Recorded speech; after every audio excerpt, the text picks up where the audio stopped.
Conversion factor म्हणजे कसं या साइड मधून सीजीएस मध्ये जायचं किंवा सीजीएस मधून एसआय मध्ये जायचं.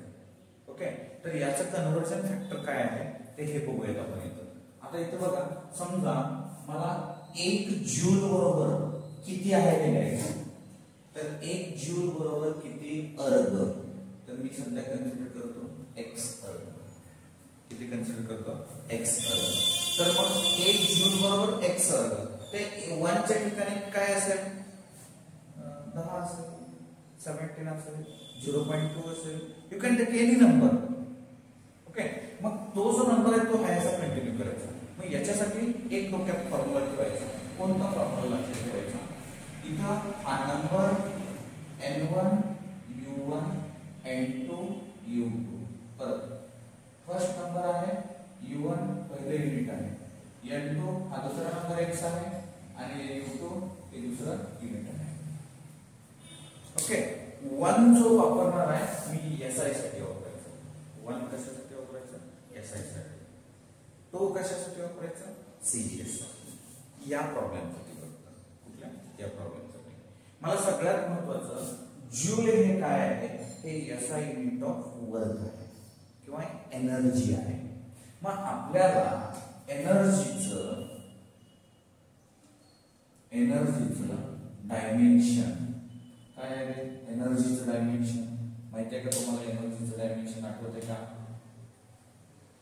L2 m1 d - हे कोणाचं आहे, एनर्जीचं. नीट लक्ष द्या, हे कोणाचं आहे, एनर्जीचं डायमेन्शन आहे. आता मी काय करतो, मला n1 किती आहे, मला इकडं 1 आहे. u1 म्हणजे मी इथं L1 m1 d1 -2 1 2 as it is ठेवणार u1. माझं u2 म्हणजे काय आहे, सॉरी n2 x आणि u2 म्हणजे काय माझ्याकडं, u2 मी L2 m2 d2 -2 1 2.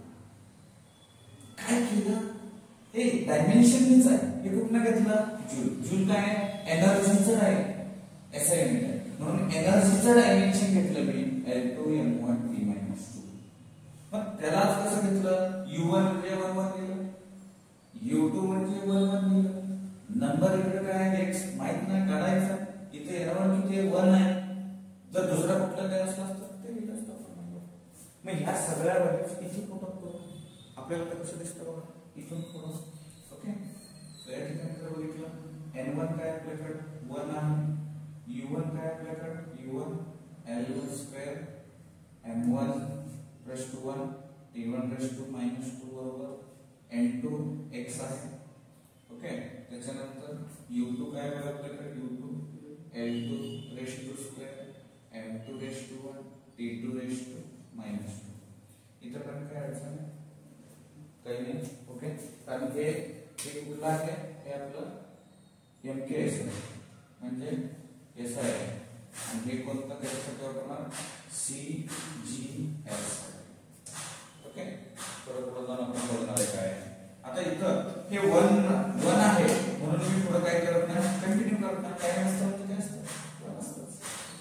मग मी असं लिहू का, L2 m1 d1 -2. बाबा नो हे x ला कसं आहे, मल्टिप्लिकेशन गुणाकारामध्ये. त्याला कुठं आणलं, खाली आणलं.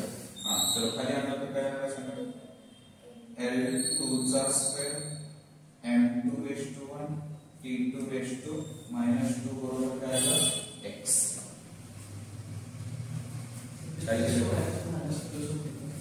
नाही, हे गुणाकारमध्ये इकडे आल्यावर भागाकारामध्ये जातं. प्लस मायनस कधी होतं, इथनच वर जंप मारलं. गुणाकारामधून भागाकारमध्ये आले की काहीही बदल होत नाही, फक्त मल्टिप्लिकेशनचा डिवायडर. इथं पण कळलं. मी आता लिहिताना इकडे म्हणजे काय, x इकडे लिहिलं, हे फक्त या साईडला लिहिलं, काही फरक पडत नाही, दोन्ही एकदम चेक करायचं. आता इथं बघा, हे जे आहे इथं हे L वेगळं लिहितो, L1 L2 2. हे दोघांचा पावर सारखा आहे ना, म्हणून मी हे दोघांना लिहितो. या दोघांचा पावर सारखा आहे ना, मग मी इथे लिहू का, m1 m T1 T2 raise to minus 2 हे वेगवेगळं केलं. ओके सो therefore x बरोबर L1. आता इथं बघा L1 कशासाठी वापरले MK साठी. मी इथं लिहिताना 1 मीटर आणि इथं लिहितो 1 सेंटीमीटर याचा स्क्वेअर. नीट लक्षात 1 मीटर MK ला काय लिहिले मी 1 मीटर लिहिले. ओके हे काय कारण लेंथ कशामध्ये मोजतो मीटर मध्ये मोजतो.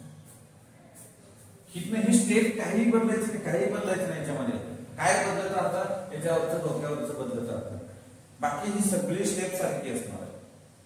ओके आता इथं बरोबर इनटू हे 1 kg परत छोटे कुठलं ग्रॅम रेश टू 1 हे काय असतं दोन्हीकडे काय असतं सेकंडच असतं.